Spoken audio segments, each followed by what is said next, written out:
Is your Xumo Stream Box stuck on the Hello screen? This boot loop issue often indicates a problem during the startup process, preventing your device from fully loading. The primary causes are firmware bugs, power supply interruptions, or corrupted system data. In early 2025, Comcast issued firmware updates like version 5.2.1 to address these vulnerabilities, particularly concerning outdated software interacting with streaming apps. However, older boxes may still be affected, especially those without automatic updates. Recent data shows that while the problem has decreased, about 15 to 20% of users still experience it. Identifying if you're affected is the first step to resolving the issue. First, try a soft reset.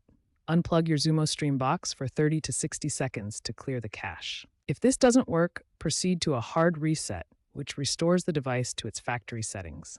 You can typically initiate a hard reset via a pinhole button on the device or through the Comcast app paired with your smartphone. Ensure stable power by using surge protectors and keeping your firmware updated through the Xumo app. If issues persist, especially with older devices manufactured before 2023, it might indicate a hardware defect, potentially covered by Comcast's recall program for defective capacitors. In this case, contact Comcast support for exchange or refund options. For advanced users, a recovery mode reset using a USB drive with firmware images is possible, but risky and not recommended without expert knowledge.